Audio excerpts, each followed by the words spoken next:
with this idea. I think it's fantastic to give everybody the opportunity to come and hear each other speak and to create communication with our community. Thank you, Brandon. I understand this looks like you're debating, so thanks for doing this.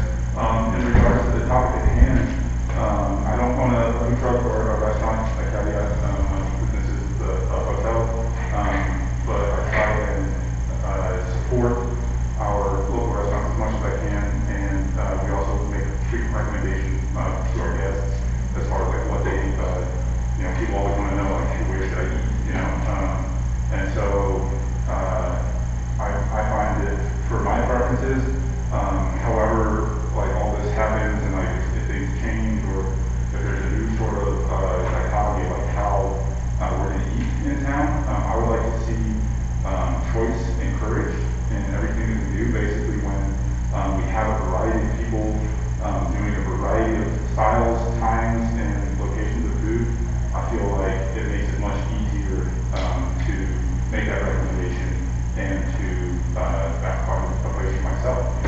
Like when I want to go out, I don't want to go to the exact same thing every time. And so whatever we can foster more diversity and encourage people to start a new restaurant or a new venture, I think would be very helpful in the near term. Good. Thank you. Nick, would you like me to take a flyer so we can have those topics that we had? I think that would be helpful.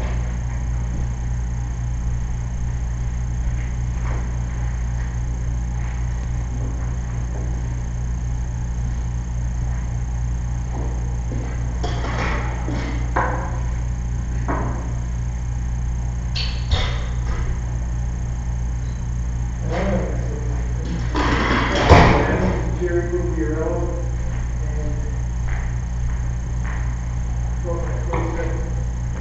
tracks there over 25 years ago, over 30 years now. And everything's been fine. I don't mind food trucks. But my problem is I come down and I'm ready to test my driveway with a food truck is at the end of Grand Avenue. Gotcha.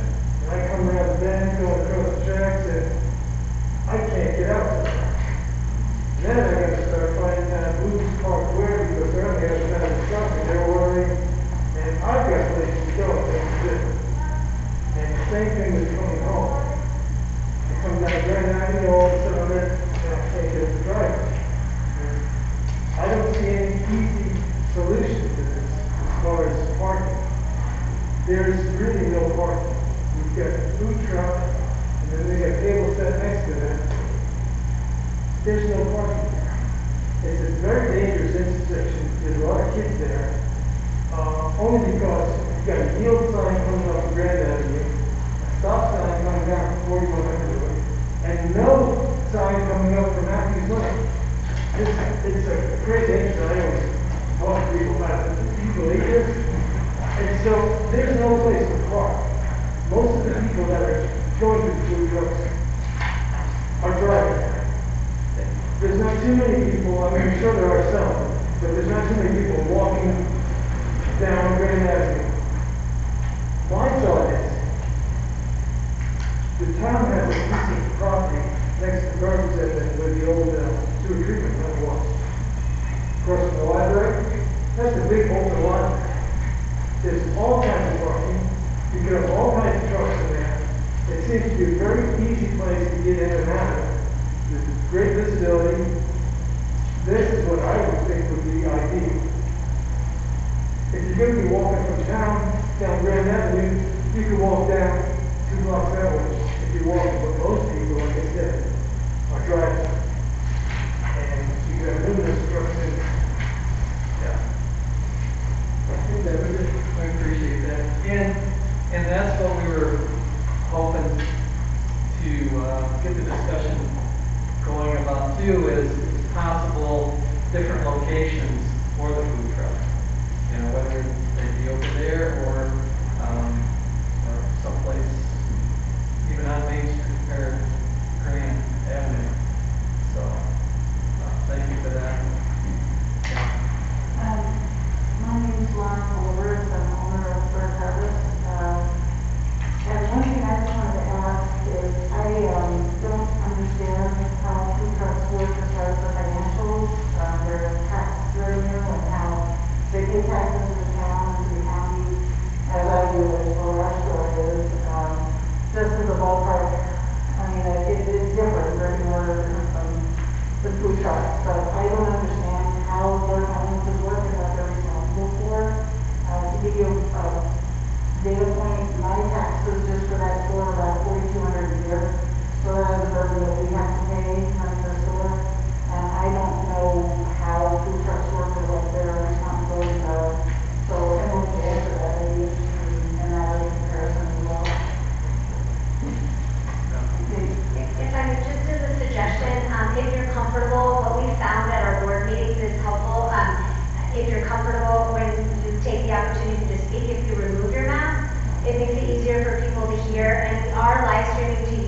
helps pick up voices and with the acoustics in the room, when we're not muffled with the mask.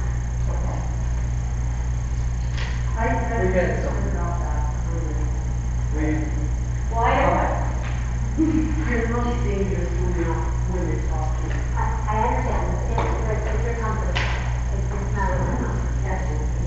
I had a question actually, where were you suggesting the other place? Between the river and Burks, across from the library. Oh. It's a big open lot.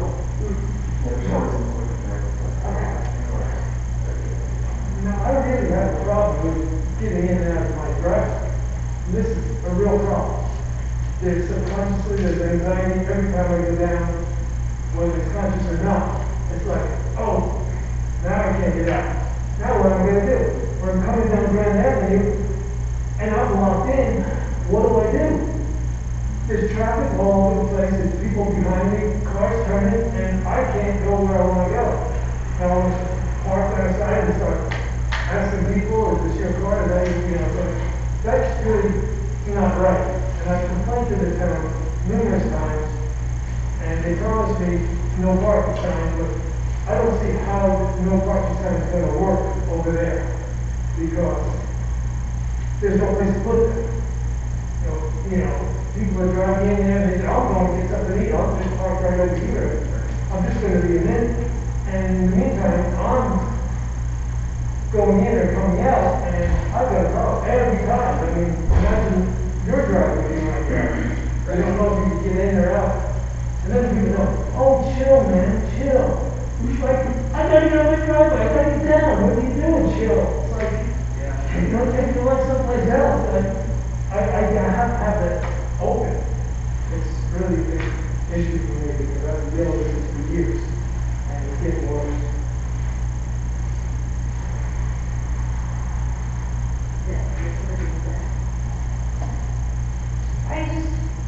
If you own a business in the state of Colorado, part of owning the business is you have to have adequate parking.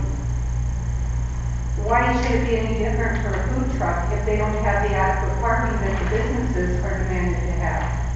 Also, there used to be a coffee truck up by the high school in that little lot. Could they not move up there?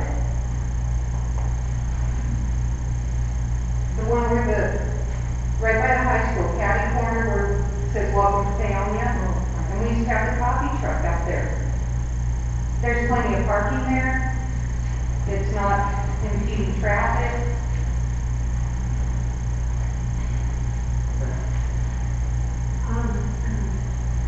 I know this is a really difficult issue, and I know it was, Suzanne Watson. And when I was on the council, I know how people would come to us and ask. Some of the issues are, right now, where the food truck is, it is actually on private property, and it's a business owner in town that owns that whole property of the Wilson packing shed. So, I guess it's his property taxes, basically, but, that are kind of covering the business aspect of it, let's say. They're kind of like a tenant in a way. When you start looking at the Stewart Pond property out there, or that's owned by the town, so why would the town be subsidizing the food truck? Would they have to pay any kind of rent to the town? Because business owners have a high overhead with their building, obviously. They've got their sewer rates they have to pay the water rates, they have to pay their natural gas, their property taxes. I don't know if you're required to have bathrooms as a walk-in business, so there's a bit of unfair competition, let's say. The property out on the highway is actually owned by CDOT, it used to be, and I don't know what was negotiated between the coffee truck and CDOT. So there's like two sets of rules, and one is for like these trailer businesses, which are very transitory, let's say, and they have much less investment, and they're actually very visible. I'm just throwing out some thoughts. Businesses also have zoning regulations in our code that they have to comply with. We used to have the sign ordinance in the zoning code, we still have it, but people have to get a permit to have signs. So why can a food truck just come on to a property with their sign, and they don't seem to have to follow the same rules as the bricks and mortar businesses? That being said, I'm wondering if this is a bit of a zoning issue, because, for instance,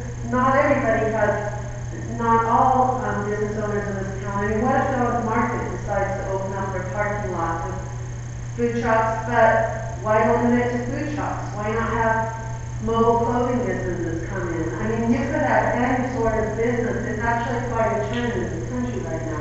You have these mobile and transient types of businesses. So, I guess I'm rambling a little bit. I don't know how other towns have addressed it. I don't know how maybe the Colorado Municipal League has looked at it and gives recommendations to towns. Could there be setbacks that are required? This is a very dangerous intersection just because people do like to turn. Do the U-turn there to get back through town, so that adds to it. But it is C2. I know if you got a building there are setbacks that are required. If you want to build the rest of the physical building in C2, there's a front yard setback, a side yard setback, and a rear yard setback. In C1, the lot line setbacks are 0 except for the rear yard, but that's C2. And in the industrial zone, things like restaurants need a special review first. So I'm wondering if communities have looked at it within the context of zoning. That's another question. So unfair advantage, to kind of take the cream off. But at the same time, it adds a lot of vibrancy to the community, and it's kind of dynamic, it's kind of interesting.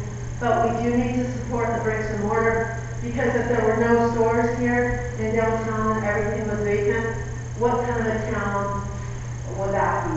I mean, there's no reason that we can go and find a food truck if we don't have the town itself. So, it's a difficult issue. I'm glad you're looking into it. Yeah, those are all very valid points, and that's why we're having this meeting, just to throw all those things out there and just to discuss them. Thank you. I'm Colin Wynn, surveyor of Wilmore Company, right down the road, also my wife always Southern Bell and worked after.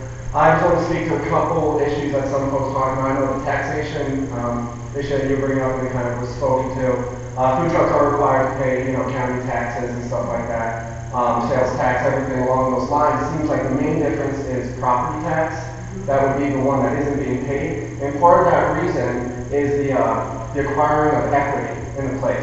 As you know, if you buy a car or truck, you drive it off the lot, the price of that drops down. Whereas if you own a building, you're going to acquire equity based on market values, where the truck is always going down. Not saying that it's necessarily fair, but that's part of the reason for there being a drastic difference. And as far as signage goes, and those sort of things, there are regulations for that you have to do. If you are on public spaces, you do have to get certain regulations, so that does fall into it. I think part of the issue might be, like a couple of said, is not knowing what's out there. So people might have this sort of, hey, it looks like something unfair is going on, but the information that is there isn't actually able to get acquired. And as far as you're saying with, brick and mortar shutting down, it would be terrible if we lost some of our businesses. And I just wanted to bring up an independent study that was done 2018 2019 with Forbes magazine and a couple of towns. They took cities under 5,000 people, which would include us, and one of these cities was Crested Butte, and they actually got rid of food trucks for a little bit, and they found out after doing a survey from the time that it was gone and the time it was there that quote, the cities with banned food trucks were enforced to a point of low operation, found that sales in brick and mortar restaurants did not change in any significant or measurable way. The brick and mortar stores that sold other goods, however, took an average of 20% loss in revenue when food trucks or carts were not in operation due to the lack of foot traffic, time, and money. This prompted cities to reinstate the opening of food trucks. So like one of our neighboring towns, it's found that if you go to a food truck, it's not because you're choosing that over a brick and mortar restaurant. You go to a brick and mortar restaurant to sit down, to have drinks, some of these different issues. So that sort of unfair advantage in the sense of choosing one thing over another. You're going to a place because of food quality, because of the price, and something along those lines, not because it's, you know, before something else. People are actively making these choices. And one thing I would say, you know, as far as an advantage, disadvantage, we can't sell alcohol. Other places can sell alcohol if you decide to have, you know, that permit, you're allowed to get it. And, you know, if you're talking, you know, kind of about if something's unfair, what's fair or not, then I would bring up, you know, if someone doesn't want to have a food truck as the advantage, then should we have restaurants not have alcohol sales because it's a disadvantage for the breweries in town? Should only the breweries be able to serve alcohol? So you start going down these lines of what is this sort of, they have an advantage over me and these kind of things, because it's really just an open market as far as people's choices and what they want to do and business models that allow you to do that. Thank you. I find myself a little confused. Here in Colorado, on the western slope, there are no towns smaller than 7,700 people that are permit food trucks. Nobody in the state. Paonia permits it at a population of 1,450 something. Why are they being permitted? Nobody in Delaware County permits it. Where's that statistic from? I can read the question right on the municipal code for you. You know what? Come on, really? I mean, if you're gonna come out and say something like that, it needs to be a credible source. Well, it's legal. And it's about as credible as our fine information system. I would be willing to bet that that's false. Gallup doesn't do it, Cedar Ridge, Hotchkiss. They all do. Montrose, do they? We partnered to I've met with all those town managers. They absolutely do it. Delta does it. We partnered them. I've worked with the whole Special town. occasions. No, they don't. You're absolutely wrong. 100% wrong. Just tell me what you found on the internet? We have some reason. That's okay, but go ahead and finish. The town is too small to support them in the brick and mortar. I mean, business went down incredibly because of it. Kelly had closed at lunchtime when he had to find foreclosure because of it. Sir, do you own a business in town, or you sound like you're pretty passionate about it? I'm sorry, I can't hear you. Do you run a business in town? I didn't get your name right. We had Subway in town. Oh, okay. I think part of it might be. And it hurt our business. Our business went down because of it. How do you know it was that? Just out of curiosity. It was a food truck. When they showed up, the business went on down. We've been there for over 15 years. We had Packers before it was Subway. Now we have shut it down in January this year because we couldn't make ends meet anymore. Could part of that be because the population wanted a local food distributed in North Fork Valley instead of a mass chain? Just out of curiosity. Because I know other Subways in other areas are closing down as well, and other fast food chains are closing down in smaller cities because people are looking for a local option, especially in a place that has farmers. And I know part of the price difference, like we go to local farms, we support local farmers, we support local orchards, we support local ranchers with our products. We're not taking products that are mass produced in here. We are putting our money back into the economy here compared to another one. Every food truck. Well, there's pros and cons in regard to that. Subway did ensure the quality. Everything was there by Subway standard. Their standards were not easy to meet. That is the big difference. On the other hand, the thing that we checked on the internet, okay, and that's where the research came from, was on the internet. There was nothing that permitted food trucks in their towns for the research that was done. And I was just kind of curious, why is this a town of 1,400 people that has a few restaurants have to put up with food trucks? I mean, on a special occasion, sure. If they have something at the town park, they all have to pay a fee to park there. Do they have to pay a fee now? When they park at the end of the street? It's on private property. It doesn't make any difference. Every store here is on private I property. pay rent. Mm-hmm. I pay rent. You have to pay depending on, it's a decision based on the person that you were paying the rent to. I think if I owned a building and I wanted to make it a shop, I could decide, hey, you know what, I want to be a nonprofit. If you meet all the requirements, you have adequate parking. Yep, so that is. That is one of the big requirements. Parking is a big thing. You can't put in a brick and mortar store unless you have adequate parking. We agree with the parking. Parking should be addressed. That is a requirement. And it hasn't been followed, and it looks like it probably won't be. But honestly, through the fire, you couldn't even have a restaurant, so we kind of supported the whole community with this to-go fast food. We still had food to eat. Everything was shut down. And you can't even have the brewery open without us there right now. So we're supporting the whole town and giving them food and everything everybody wants during the virus. The vineyards can't operate nor the breweries without food on site until the food. That's the law right now with the virus. Yeah, I would say the brick and mortar thing, as far as restaurants go, like I was saying, with one of the points that I brought up, was the smallest city I could find that was a neighboring city, and I, including an actual quote from the study that was done, was that it did not impact the restaurants. They did not see the impact because the choices made were not from that. But what was affected was the brick and mortars that aren't selling food. As in, if we go to a brewery, if we go to a winery, if we help out some of these other brick and mortars, they see an increase in business. So, if one restaurant is negatively affected by, what would the percentage of sales be? Is that, comparable to another brick and mortar restaurant having a 30-40% increase in sales? Do you want to, have one restaurant be affected but four more, have more money? It's how you weigh those options, I guess. Because if there weren't, food trucks going to certain places, they would see a decline in sales as well. And it seems that it would be a larger, impact on them.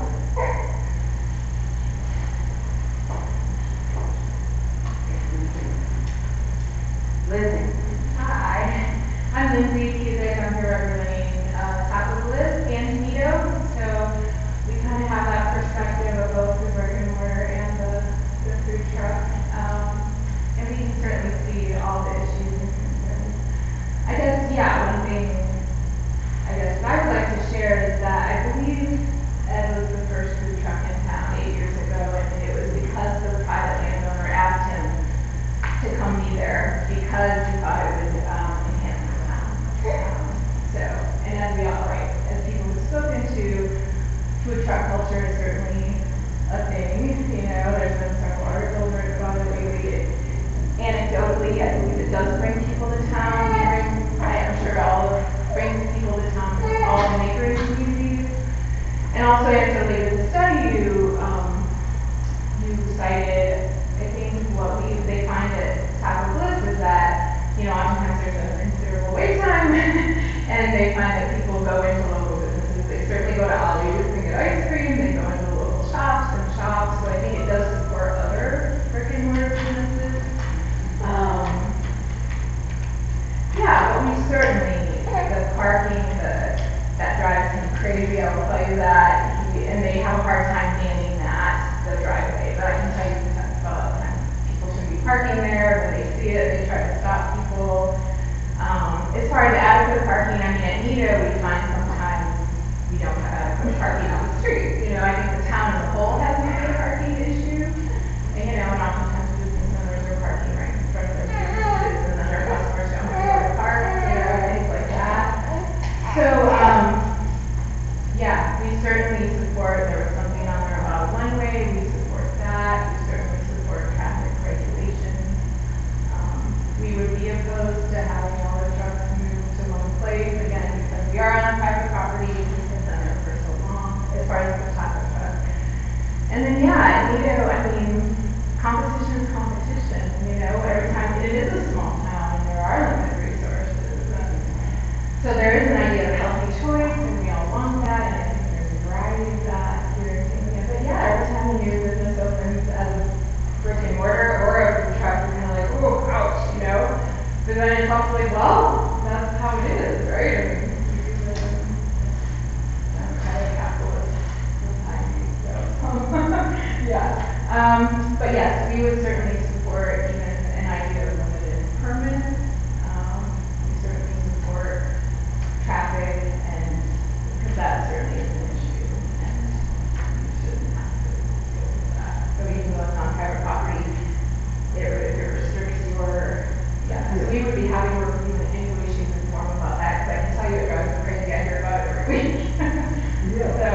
and, yeah. There's no way for the person manning the truck to see. Right. the side.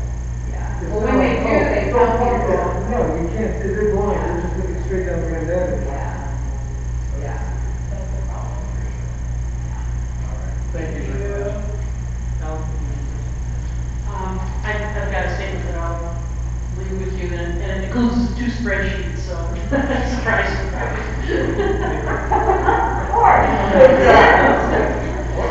and I wanted to speak because I'm headed out to a farm to table dinner tonight, so, I am a self-proclaimed foodie. I was attracted to the North Fork Valley because of the abundance of food, the freshness, and the good taste. For about 15 years, my husband and I have volunteered to help promote North Fork Valley food and wine and the agricultural experience. This valley has been recognized within the state and nationally for the quality of its food products, including fruit, organic vegetables, meat products, boutique wines, hard cider, and microbreweries. Sometimes I find the locals fail to see the goodness that's right in front of them if they're only looking at the grocery shelf. Paonia is a town of less than 1,500 people. Hotchkiss is less than 1,000. Yet the food offerings here are impressive, and that's what's on the attached list. Anybody have a guess of how many restaurants, bricks and mortar restaurants, there are between Hotchkiss and Paonia? 15? 20. 21 actually. We have choices, we do have choices, and well, choices beyond just the bricks and mortar. I'm amazed to see how many locals do not realize or appreciate this. On a recent Facebook thread, I was very disheartened to see comments like, "The food in Paonia sucks. The food is awful. There aren't enough restaurants. Food trucks are causing bricks and mortar restaurants to close." And I just ask, please stop whining and look around you. When you leave the big city, there are certain things you must realize you leave behind. 24/7 restaurants and specialty foods are included. A small town simply cannot support the kinds of bricks and mortar niche restaurants and the choices that a city can. Business owners here do not get the support from the community with the frequency and the willingness to pay for quality food. And that's why restaurants close for the winter months. They have to reduce hours during the winter because they're not supported by this town. They can't survive. Food trucks and pop-ups fill the gap for the market demand for specialty foods. A bricks and mortar ethnic restaurant would never survive here. Couldn't make it. How many times a week would you purchase pad thai or paella or street tacos every week to support them? In a market-driven economy, product demand and purchase volumes are critical. Pop-ups are a good solution for providing a small population a variety of choices without the burden of all the fixed and variable costs that come with owning or leasing a building. The food system in this country is changing. Back me up on that one, I'm sure. People are demanding more variety. Restaurant margins are shrinking. During the pandemic months, both consumers and businesses have learned that the viability of takeout and the satisfaction of cooking and eating at home. So I would suggest that the town find ways to work with all the food providers and encourage the food trucks and pop-ups to meet market demands. So that we can have a variety and a diversity in our diet. Ensure that all businesses have proper licensing and the sales taxes are paid. That's fair for everyone. I suggest that food providers seek to understand the existing market. How many restaurants here have actually done a market study? What do you know what people want? Do you know? And make your plans according to market trends and plan your businesses to meet the market demands. We are a country of market-driven competition. If you can't deal with it, you shouldn't be in business. Or maybe use a food term, if you can't take fire, get out of the kitchen. Finally, I suggest that the consumers become more aware of the opportunities that are around you in the North Fork Valley. Support local farms and local businesses. If they are successful, we are all successful. Learn to enjoy seasonal fruits, asparagus in April, a fresh picked tomato in July, peaches in August. True, you might not be able to get that Thai food in the middle of the night for your nighttime munchies. So So savor it and enjoy what's available, either from a food truck, a restaurant, a potluck, or your own kitchen. And what I want to share with the town is a list that includes, maybe not all, what I have is the community food system. Grocery stores, farm markets, CSAs, lunch programs, food banks, restaurants, food trucks and pop-ups, breweries, burgers, pizza, bakeries, ice cream, and coffee.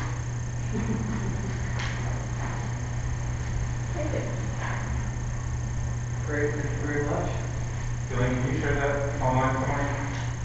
What's up? Can you share that online? Everybody? You want to take a copy of that, or I can send it to you? Yeah, it's an email. Yeah. My name is Lauren. I'm new to the area officially as of last week, but I've been around the town. You might know me. I'm one of the people that came as the Bureau of the Land over there. But I want to expand on what she was just saying. I'm doing that market research that she's talking about right now, trying to figure out if I want to do a food truck or a brick and mortar in town. What I'm finding right now is the kitchens available have a lot of strings attached to them and a lot of expense. Like I'm talking 30,000+ bills to get the kitchen open. If you want to do that, that's a lot of food that you have to sell to cover those costs. Sorry, I get really nervous talking to my troops, but I think it's really something that needs to be addressed. Is like there's only a couple of places in town that are available for new people coming into town that need to open a business and a food truck. The numbers right now that I'm punching are, it's a lot better than opening a brick and mortar. So just, I don't know if there's a way to incentivize people being able to go in and pay those upfront costs of being able to open a brick and mortar in town, because some of them are like setting up your electrical costs to be able to properly have your kitchen installed and things like that. Things that, you know, the average person can't pay for without taking out loans to cover their business. And that's just kind of something I wanted to bring up while I was here. Just the vast difference in the amount of money that you have to start the initial brick and mortar business. And I can see how it would be very unfair to somebody, you know, who did take that leap and jump into the brick and mortar and see people over here not eating those costs as much. Although a food truck is also very expensive, like a brand new one is going to cost you $90,000. You know, it's not cheap. So it's really weighing everything out and having available options in town. And food trucks are really going to be kind of the way that you're going to get the better variety in town that you're looking for. It's great. Thank you. I'm just Linda's citizen, and I'm here out of curiosity. I was just wondering, what is the history of food trucks here in town? What are their, you know, like what happened when the first person showed up? Did they come here to town hall? Do they have regulations? Is the food inspected the way it would be in other brick and mortar places? And I'm curious. Yeah. Can anybody answer that? It is. It is inspected, it is paying, we have to pay for You have to pay for the permit at both our locations. We have to pay that and get inspected at the health department. So before you even came here, you came to town hall? The town hall had us come to them. You guys started a lot before us. It was a long time, it was 8 years ago. I wasn't actually involved with them. My understanding is that, at that time, he was just doing special events and stuff, which had to be permitted and such. And then the property owner has to just be there. So, I know when we were starting to open our business, they suggested that we come to the town hall and make sure that we're doing everything correctly. And when we did come down here, they just told us that that's owned by a private owner, so you need to talk to him, and you have to follow all the regular rules to the health department. So far through the town, there's not enough time that you have to do as far as, yeah, the food truck. So, as far as inspections and the health department, it's all the same. But it's not through the town, it's through Delta. It's through the county health inspector, they have to submit a plan, and the health inspector will approve the plan, and you have to show that there's washing stations, and depending on what kind of food you're cooking and things like that. So there's definitely a process. Where it's a little loosey-goosey is for business permits and things like that. That's, I think that's on this committee, we sort of left this on the table, we never fully addressed it. And first I want to say thank you guys, but I'm very now, I guess I should introduce myself, but thank you now. I appreciate you guys doing this because it's important, and before you make any decisions, there's two sides to the story that's tough. I'd also suggest looking at Denver and the city of Longmont. They've got toolkits put together. They have, now, I'm not saying all those rules and regulations are necessary or don't apply here, but there's lots of different ways to mediate this and make sure everybody's happy. The reality of it is the more vibrant the town is, the foot traffic, all the stuff plays well together. I just think that it's important to have these conversations and the tension in the air, alleviating that and making sure that there are solutions for all these problems. So I'd just like to say thank you for doing that. If you guys, I've worked with the county on putting some of these things together. I actually tried to go to put a county-wide toolkit together so this stuff didn't happen. But it was really tough. And, Delta's got some of their own rules, so I'd be happy to even assist if you guys wanted to move forward and approach this on a county-wide level. So everybody's on the same page. And it makes it a lot easier because right now you're like a ping pong ball when you're trying to start one of these food trucks. Nobody really knows what to tell you. You got to go to 4 or 5 different places, and sometimes you get different answers. So I think by having these conversations and maybe developing some sort of guidelines for the county might make it easier. That's certainly our intent, I totally agree with Barry, but I just want to say we did park in Delta for a while. It was a really long process to go through that most food trucks don't go through because it was so difficult to do it that it wasn't even worth it. And I don't think most food trucks get through that process to even park in Delta. So if we're thinking about food trucks bringing people to our town and making the community a better place, then we also need to think about making it a process that people can also do.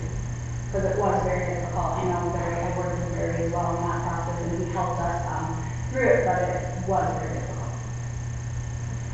Yes. Hello.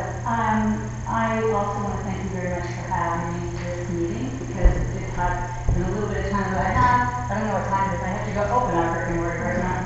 So, sorry, what's your name? Ginny, Renee, Louie, and I, and Elizabeth. And we are very much on board with people finding ways to make a living and would never want to, stand in the way of doing that as long as they're paying their appropriate taxes and they're following regulations and there's a system in place.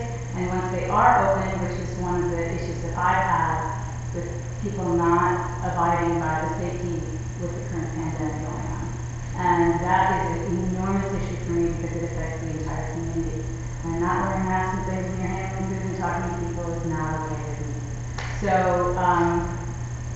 but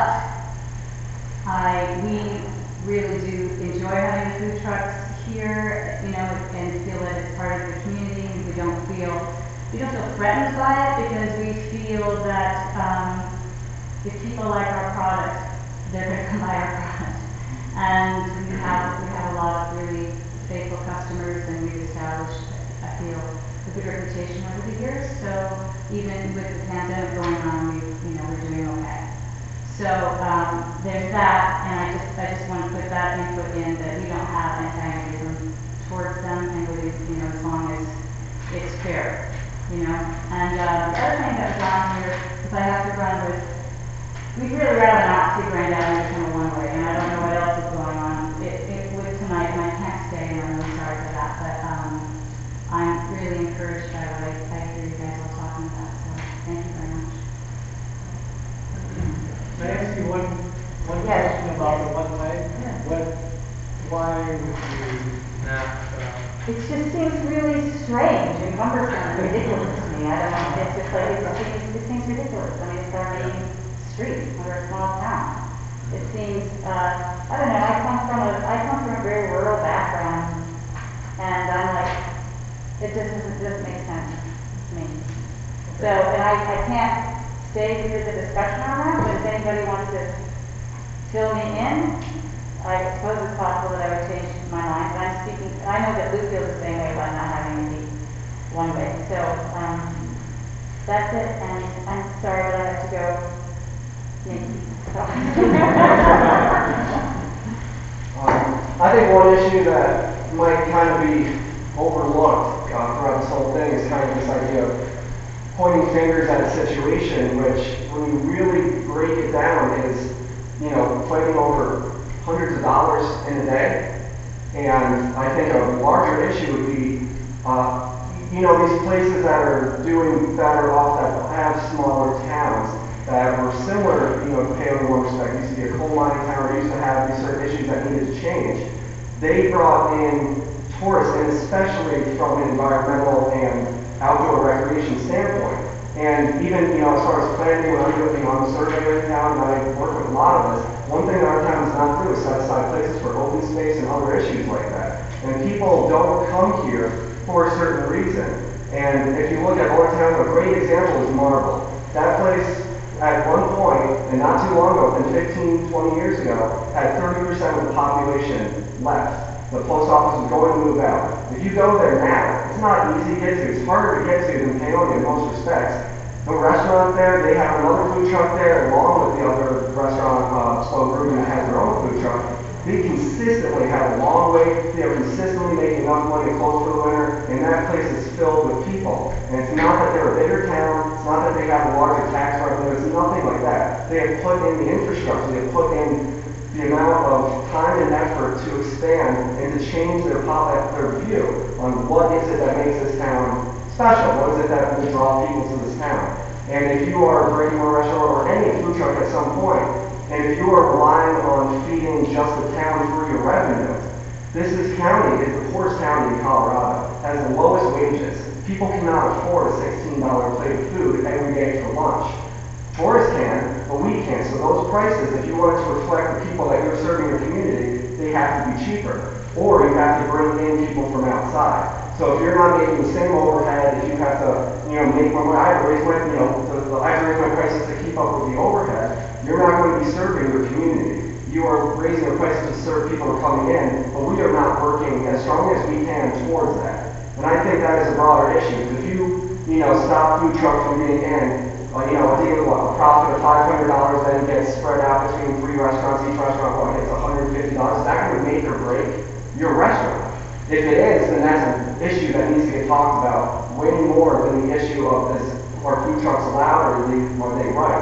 It's the issue of why are people deciding to maybe not come here, but drive all the way to Marble, drive all the way to Crestview, all these different places. And a large part of it is because they have something else that's of value, and that is the outdoor recreation. We're surrounded by all this beauty, all this amazing stuff, and puts people to work to do all these things. And I know in Hotchkiss, right by high school, they got a big grant, and they're working on the mountain biking thing down there, and that was a grant writer privately did that, and that's turning out amazing. And people are going to that, and it's something that I think is a larger issue, but incorporates us. I think we're all on the same team here. We want to have people come here, we all want to make more money, and it's these different issues that I think are more important than just, you know, you're taking $100 away from my pocket sort of issue. And I know a big part of it is, especially in this county and in this town, where certain revenue comes from. We are very strongly into, you know, ranching and agriculture. As far as where a lot of that money goes, the taxes and other issues are based off the property. It's not based off the money that they're receiving from cattle and stuff like that, like the property taxes and stuff like that. It's based on the hard property.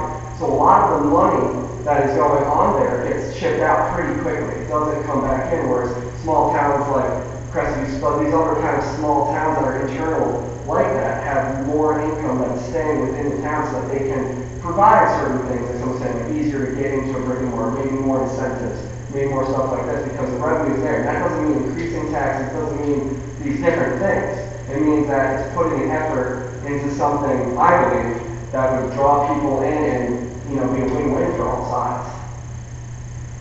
Thank you. I just had kind of some thoughts about the idea of business licensing.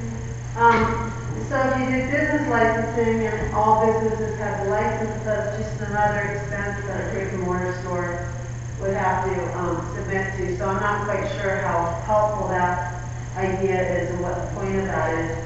I think the food truck is a little bit about perhaps health and safety in the sense of traffic and circulation congestion. And, just like in the code, if you wanna have, you can have 2 roommates under accessory buildings, dwellings and uses. But you have to, if you have X number of roommates, you have to provide off-street parking, blah, blah, blah. So, you know, if you have a house that's too small, you're not gonna be able to have housemates. Same with businesses. There's some businesses that do not have enough off-street area to even host a food truck or sublet on their property. But perhaps there are some businesses with enough space, like Jesse's building out there. But the problem is, I think, the location, where he's choosing to let people set up, and it's just too close to the street, and it's causing some issues. So maybe there can be a requirement, and the burden shouldn't be maybe so much on the food truck owner, but the property owner who's subletting their property for the food truck. And they have to have certain setback requirements, have a few off-street parking requirements. So maybe you can see the food trucks end up in a place that's a little bit more safe. That being said, Pepper's would be a great spot for a food truck. I've always loved your building. I think it's a really classic little diner feeling, and I don't know if you still own it, but maybe you can, like, do the sublet it to pop-up kitchen businesses that want to come and maybe not have a whole rental for themselves, but come in and use your space. I don't know, that might be a nightmare, but it's a great space, that little subway building there. And I hope to see it thrive again someday. Thank you. One other quick point I'd like to make, I think, I don't know what the name was, Lori mentioned was, a lot of folks use this food truck as a concept idea, so they don't have to go invest their life savings. And some of these folks may end up as brick and mortar clients. This is a way for them, it's a stepping stone. And, you know, these food trucks have value in that way too. So these guys know, do I have a following? If I go in and risk everything I have, am I gonna, you know, they sort of, it's a proof of concept. So I think that's important. And I just have a curiosity about the one way. Is that in part solution for some of the issues of parking down here? Was that, I guess I don't see how that would solve anything by making a grant. Well, actually, that came up because of COVID-19. We're trying to give the restaurants downtown the ability to serve more clients. So if you have one way, then you get rid of the parking, so the people, the restaurants can come out, set up, So they, and socially distance. so they get all the decks on one side of the street or? Yeah, That's temporary or? that was the thought. Yeah, right now it's just whatever you. Concept. It's a concept. Yeah. Yes, sir. So I guess my input on that is, are the restaurants asking for more serving area?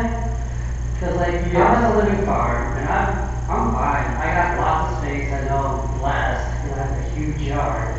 Yeah. And for me, losing the parking would not be good. Yeah. Yeah. Well, that was asked by the business. Okay. They came to us. Okay. So I can add a little bit to that. It was multifaceted. What we find in the front office is that a lot of individuals and a lot of businesses say, this is really hard, we need support, but there's a need, but there isn't an idea on how to facilitate that need and what we can offer. And so that was one example that other communities as well have implemented specific to the pandemic and is working for their communities. So it was something that we took to the board and the board approved if there was a need and desire. And so what we found then was that the businesses said, we would like this option, but when it actually came to it, no, we've not had any businesses really want to utilize that. The secondary component for that is that there's continually, historically been a lot of conversation over the fact that our area is people that like to walk and like to bike. And so the other thought was, is there a way to, with our narrow streets, to facilitate a more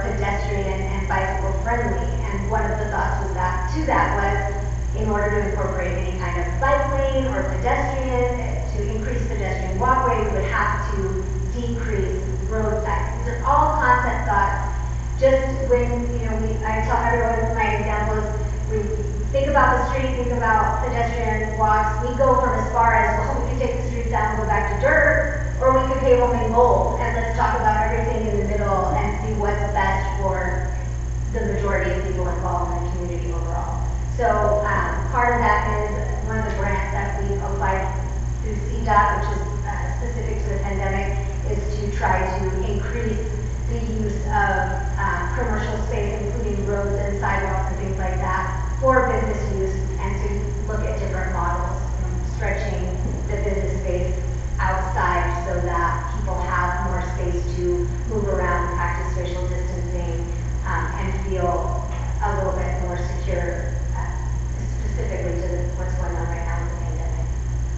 And one other thing, as long as we're talking up here, is also part of that grant is we want to do a mock-up. So do it in chalk, do it in, washable paint, so that people can actually visualize what that's going to be and what the impact of that would be. So instead of just jumping in and saying, let's make it, we're going to try in a very temporary way. What I'm hearing, just in particular for the one-way, is that this might be something that's like a temporary solution to what's going on with the pandemic. Is that not like, hey, we're going to turn this road forever into being a one-way, necessarily? One of my questions, I guess, on that would be, as far as you guys know, if you were to, try to go out to eat on a Monday on that road, is that going to be a one-way if no restaurant's open? It's not like every restaurant's open every day on that, so is it going to be a one-way just when certain restaurants are open? Because that's, something that goes on here for no reason, we're having food trucks, that certain businesses aren't, the days aren't open necessarily. I was just curious how that works because, as far as some of that impact would go, of course, people, if that's one way impact, be taking, other streets more, to go through that. And, as I'm sure you guys know, we don't have necessarily the best streets, and we often have things going on. So if a road is closed down, for instance, when you take a right and you want to come back, that road's closed now. So you're pushing traffic out to Matthews Lane and flipping back up. I'm just curious how this one-way would possibly push traffic and maybe affect congestion in other ways. It's just something I'm curious of. Yeah, and we haven't really taken it that far. Okay. Right now it's just a concept. But it sounds like it's kind of like a temporary, good idea, hey, the weekends it's a one-way so businesses can set up and people can make things. Is that kind of like the concept playing around, or? That's kind of it. Actually, this Saturday, it will be closed down completely. Yeah. Okay, cool. So we were trying to see what else we could do, and, that was. Yeah, I think that might be something that some folks might be confused. I know I was when I heard like a one-way.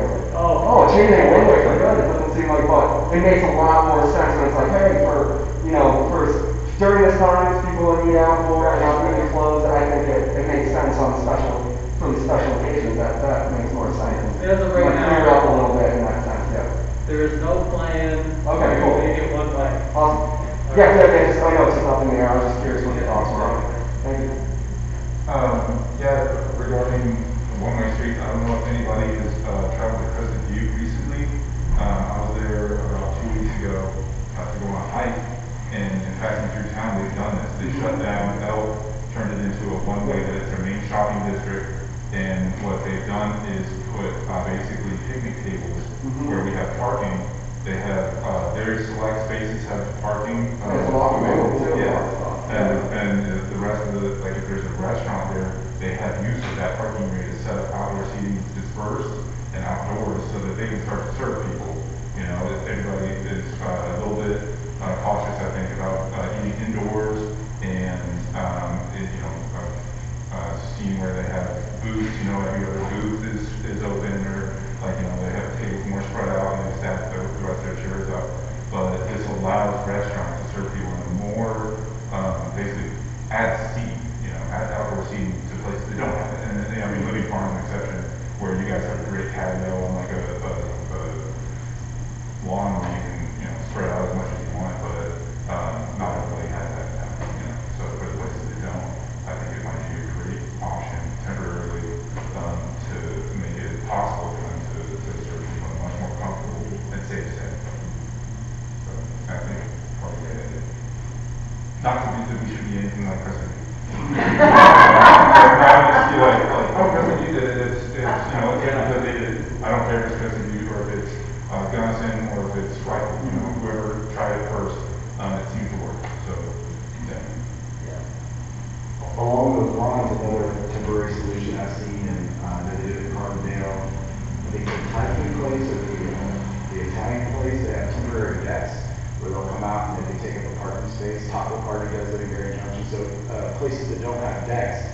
they have these little portable decks, and on whatever day, they can come out and drop them in the 2 parking spaces right in front of their place, and then they could extend their outdoor seating.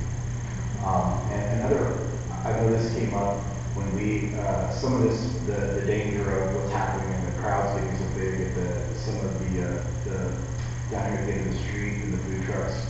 Another suggestion I thought was really good is potentially making that a 3-way stop. I think what happens is people are buying food and then you're chatting with somebody, the next thing you know, you're standing out in the middle of the street. And that's no fault of the food trucks, but particularly people who aren't familiar with the community and don't know. I know the first time I came here, I got a few birds blown at me. I didn't realize that it was a 3-way, so that's another solution. I think they can help solve some of the issues in the street there. It's getting people to slow down in that street. Or even public parking somewhere. We all thought about that, like a big parking lot or. We'll have them there, No one knows where they are. Yeah, We're addressing that. This is, we are addressing that. We are, we have budgeted, but of course, we're being very careful with the budget, in anticipation of decrease in sales tax, to pave the town parking lot that's across from the Flying Board and put up signage so people realize that is a parking lot, it's not a driveway or private. And also to correct signage, more appropriately for the public parking lot that's behind the building that is very underutilized. In a normal situation, that parking lot fills up on Thursday for a couple of hours. The Rotary is being hosted in this room. Other than that, it usually is 3/4 empty. So again, trying to continue to encourage business owners on Grand to direct their staff and themselves to park off of Grand and leave that open for people that are coming to go into the businesses and restaurants and use those off-street parking and to better identify the off-street parking. Yeah. And I'm all for pedestrians, more walkway, bikes, all that stuff. I think it's a great idea. It works very well in other states. I would think it's Colorado. And people are healthy and happy. I just want to say the one way, I don't know how that would work, but I guess one of the other issues, especially, that's where everybody kind of has to do the U-turn to get back this way, and you see it happening a lot. I mean, if people couldn't do that anymore, it would almost be a problem, you know, because sometimes you drive through town and you don't know where to go anymore. You know, you almost have to come back around to go to the post office or whatever. I don't know if the one-way street was to kind of mitigate that as well, to kind of direct traffic back around. But still, you wouldn't be able to go and do a little U-turn there. And then if that was a 3-way stop, I mean, you can still do it, but it's difficult now, you know, with the food trucks there, because I know some people would really pull over. I don't know where the right-of-way actually starts and stops, where the town property ends and the private property begins, but it's just not. 25 to 30 feet from the center line of the road in town. Pardon? About 25 or 30 feet depending on the center line of the road in town. Okay. It could change, it varies based off of Okay. certain places, but Yeah. you have to take it street by street. I'm not for sure on top of my head what that one is. Okay. Yeah. But that's, you know, one thing that I know that, you know, we, that our survey firm often come into conflict with, is certain areas as far as, you know, there's other towns and other cities within the state that have left that kind of border room, you know, and they call it open space, and open space doesn't necessarily mean, you know, a park, like open space mountain park. It means a usable place that's not set across as private, and that is, you know, one thing that, you know, is very strong in western, you know, Colorado, with, you know, the history of it here is, you know, private land, you know, and so a lot of the space that the town and the city has bought, and we don't have that buffer zone as far as like how much they can differ stuff. It's like, you know, right there. We often deal with that issue, and just, you know, a good example of which we, you know, tried building at one point and surveying a bike path that was going to go from Matthews Lane to the park right there. And, you know, and it was going to just go along the right of way, but we had to take a little bit of right of way, so private line instantly shut down. You know, we couldn't give up that much. And it's just one of those cultural kind of things that creeps in. If we have, you know, as far as planning back there, we're like, hey, let's give ourselves 100 feet. We would have been able to put a multi-use path there. You can't do that because it crosses into private, and as far as, you know, culturally speaking and how it goes, it's like, hey, that's my land. It's like, we're not going to hit your fence, but no, it's my land, you can't use it. And that's, you know, a thing that, you know, creeps into other, you know, other elements too, as far as land use goes around here. Because I'm sure, you know, multi-use paths is probably something that a lot of people would love, you know, a little, something along those lines, like around maybe connect a couple different places, but, you know, we don't really have that buffer zone to do that necessarily. It's pretty expensive for, you know, a town or municipality to buy right away from private landowners and getting all of that to set across. And, you know, it's hindsight's 2020 at this point, you know, it's not like we can just take over, but, you know, it's just something looking forward, you know, as far as some of these changes that might be, you know, smart.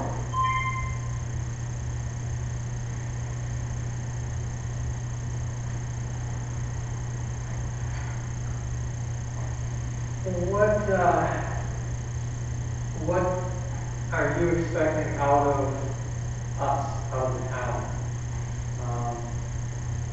Any comments on that? I know you would like to see people out of your driveway. Yeah, and actually, we do need to do something about that. Yeah. My name is Tyson Schneller. I'm the owner of Winter Tire Food Truck, and I just want to apologize about giving away all the cars. And as a temporary solution, I think I can make a sign for you for like next week, and just something else so cars won't see me on your driveway. And maybe I'll just place it there, and when you want to go to your driveway, just move the sign, hold up, put the sign back. No, I won't do that. Do it. I have to stop and move the sign? Well, I mean, it's maybe wrong, but Maybe I'll try to come with some solution for you. Maybe a sign on both sides, there's no parking between the signs. That would work. I don't want to get out and start moving signs every time we go up and down. But I appreciate it. I figure I'm gonna try to, you know, as a temporary solution. Because I'm sorry about that. It's hard to, we get sometimes so much traffic, it's hard to keep track and busy.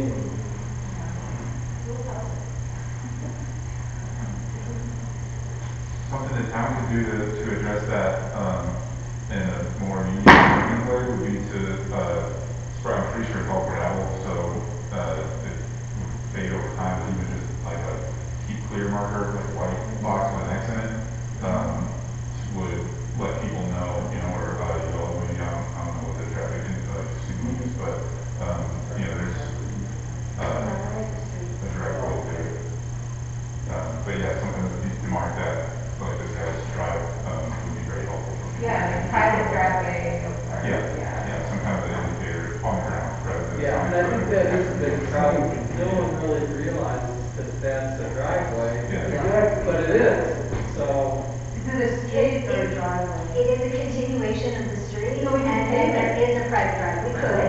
And we have ordered, and we do have the signs, but exactly what was mentioned by someone earlier is the situation. We're working to get permission to place the signs, because in order to place the signs appropriately, we're placing them on private property.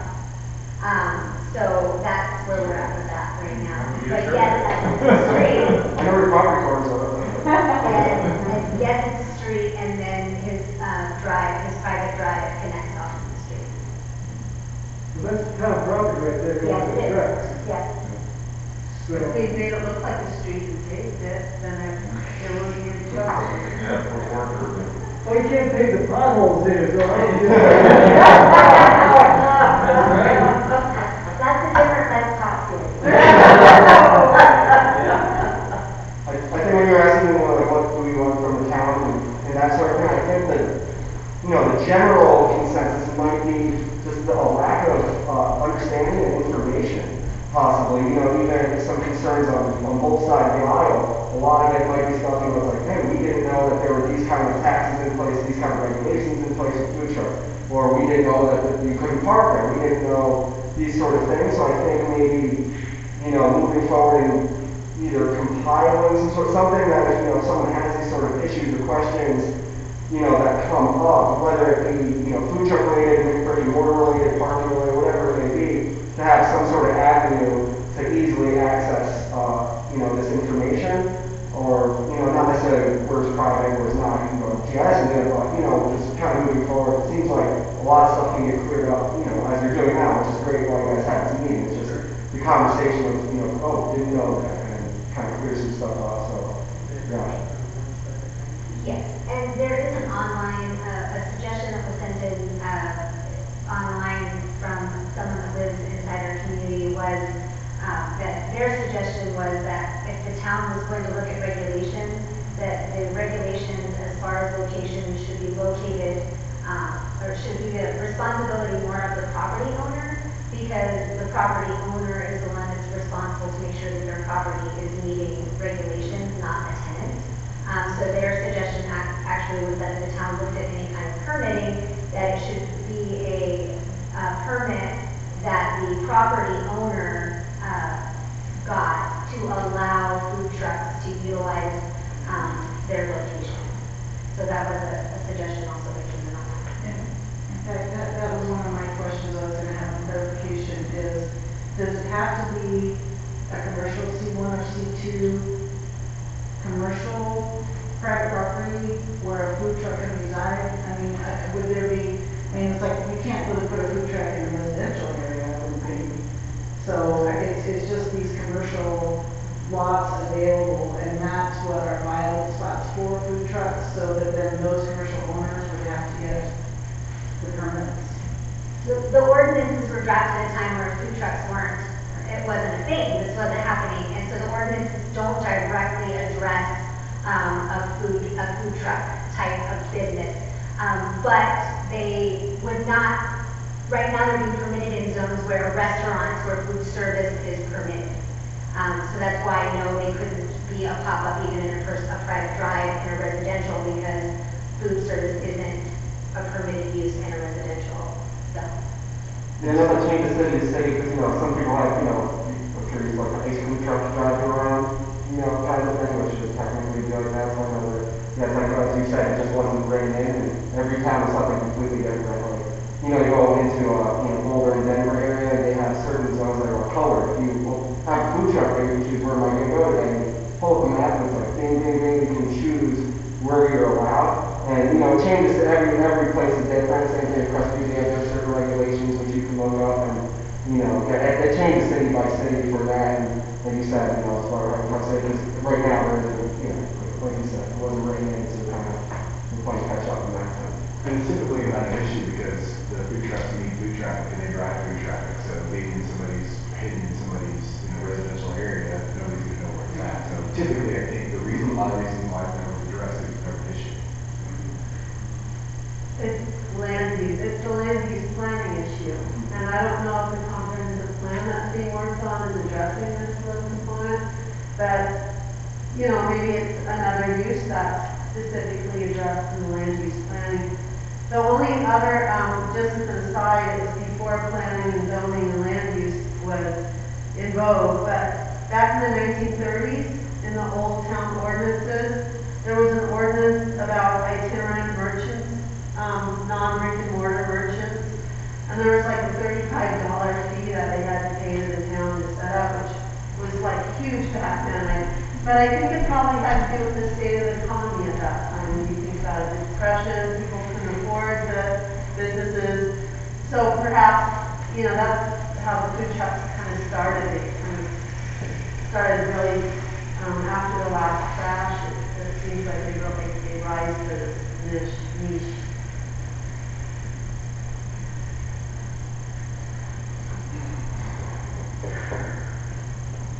Any other comments or questions or?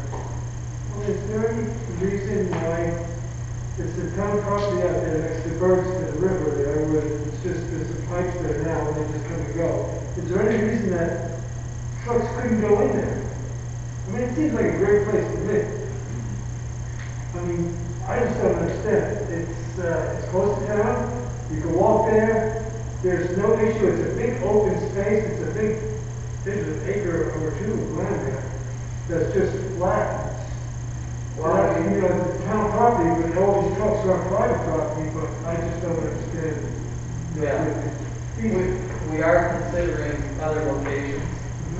I think typically we'd like to keep it a little closer to downtown, but that doesn't necessarily mean it has to be. There's not too many places. That's why, close it down, I don't know what the options are. Yeah. Well, I mean, that's the thing. Okay, I was just wondering, if the town was open, it's something like that. We're open to hear any ideas that are out there. There's birds just out there, and they just seem to be, they're just growing fast, seemingly. And it's just connected to town, the library's right there. Yeah, the only issue I can see with there is that the safety of maybe walking bicycles or something to them. You have to walk along streets like that close to get there, which falls into kind of, that pathway system and something along those lines. Because at this point, there's not a, contiguous, probably if I could be mistaken on that, but there would be. There is sidewalks on the library. Yeah, on the library side, we're crossing. Right. So yeah, just as far as, safety would go, you have to put in, maybe crosswalks on, something along those lines, just to make sure that, people aren't, wandering streets, because, at that point, you don't want that sort of, hazard as well. People kind of figuring out where they have to go. There may also be liability involved for the town as you have businesses operating on their own property. Right now, all that risk, the liability is assumed by the property owner and maybe shared with the tenants, whereas town would have to. Okay, The other part of that from the town side is that the other part that we keep in mind is that we want to support all types of business, but when the town gets into the business of allowing commercial enterprise on town property, you get into an area of whether or not the town is facilitating, competing with personal business. And there are actual statutes and regulations regarding that a municipal government is to compete with private entities and private business. So that's the other component. But considering that conversation, in brainstorming, that has been, that property comes up, of course it was part of the Space Trade conversation. Other conversations that have been had about are potentially using that as a welcome, a visitor parking. You could shuttle, you could put in a crosswalk to cross to get to the library side that has sidewalk. Our entire town is walkable friendly, and you can pretty much get anywhere pretty quickly. But things like that. Would someone want to provide a shuttle like Delicious does, that people park out there and shuttle into downtown? There's other, there's lots of options that have been talked about. But there is currently an ordinance for town that limits the ability for commercial enterprise on public town property. Yeah, I like the idea of kind of that welcome, just, kind of a little separate, but, like that kind of welcoming center sort of thing, like a parking spot, as far as you can take that list can, I'll say that one spot, as far as being a welcoming center sort of thing, like parking sort of thing, I personally think that's a really interesting, pretty good idea, because, as far as where you can keep going with that, it's, pretty endless, getting, fishing spots on the river, boat takeout, electric bike station. There's a lot of other things that could be another thing that brings people, it's like, oh, we have all these options, people kind of coming by and driving through, be like, oh, that was awesome. We were able to park, pick up an electric bike, go around town, those different things, stuff out, all these things that facilitate, everything as far as moving forward and being even more inclusive and welcoming. I think it's a really good idea. And a public restroom, I'm asked at least weekly, we have a public restroom. Because I have a food truck, come by, where's the public restroom? Yeah, there's a what is town hall, that's like all I know of, and they get upset.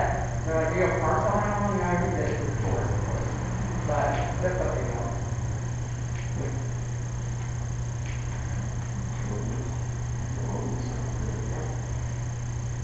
Anyone else? Any other comments? Suggestions? Well, I've heard a few people say that this was a pretty constructive meeting. another one would be useful, or, I think the open forum as far as, you know, decisions are, sorry, if, you know, decisions are being made or, you know, things are going, I think it's really helpful and a really strong and good point on the town to say, hey, we're not going to just implement rules without some insight. And I think, you know, just, yeah, you know, if you guys are coming up with some ideas, hey, here's choice A, B, C kind of thing, just getting that, you know, public business, all that insight is, I mean, that's all you can do. That's, you know, we're a small community here, and that's what we're here to do, is to help each other out and figure out this together. I think that's a great thing, and I'm for that. exactly, yeah, we just want to work together and support each other as well.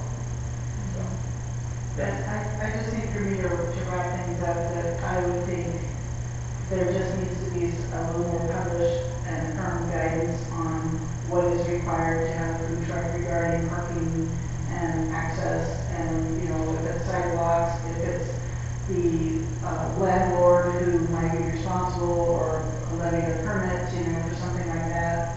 I mean, from what I've heard, parking seems to be the biggest issue.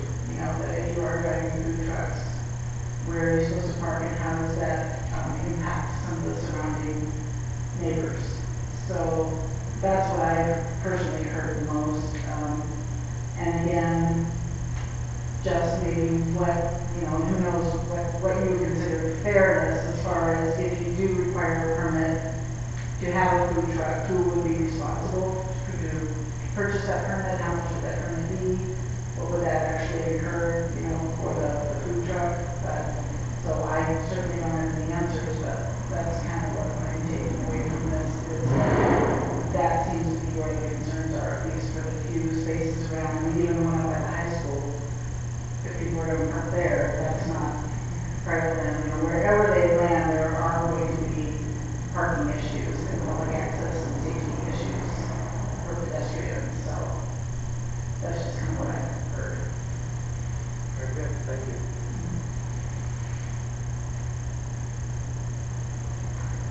Yeah, just to reiterate that since it is a vehicle, the food truck, they tend to steal the parking basically, and they don't have like an inside building where people go into, so it's like, it creates that type of congestion. Of course, it's like a lot of birds around the bird bath, and all the little birds up there flying, see all these birds down there, so you get more birds. And so it does create a lot of privacy and interest. But at the same time, yeah, the safety issues are probably pretty important. Any comments? No, just thank you everyone for coming and for speaking out. I think this has been very valuable for us as well, to understand, you know, where you guys are coming from, to get the diversity of opinions. And side note for this is that it is the intent to, basically, we're calling it the Let's Talk series, that we really want to start facilitating just informal, open dialogue, where everyone can talk about all kinds of ideas and know that something that, just because I say it doesn't mean that it's something the town is looking at. It is similar to we always hear the reminder of the roundabout conversation. Again, it's just conversations, brainstorming ideas. So it is the intent to try to do this series on a semi-regular basis. The next Let's Talk is going to be in August. It'll be advertised similar to the same way this one was. That one's about building, our building process, permitting, and regulations. We do plan to have a Let's Talk sidewalks, Let's Talk, you know, landscaping, trees. And so eventually I will run out of ideas. So if you have ideas and suggestions, anything, they think, hey, let's talk about these, let's facilitate the conversation. Please let me know. Since you can email in, you can provide feedback to the website, call, write it on a note. Maybe we'll do a Sticky note to the office door. right, sticky notes to the office door, pigeon carrier, however you want to get it. So we have ideas. Can I make that suggestion right now? Yes. One of the town administrator candidates that we had interviewed in the past said that she sometimes likes to have a meeting on the street. Yeah. Like if they're gonna talk about an intersection, let's hold a meeting right there where people can look at what we're talking about. And the sidewalk issue might be one of those things where people could meet and see you know, physically what we're discussing. That would be really kind of interesting.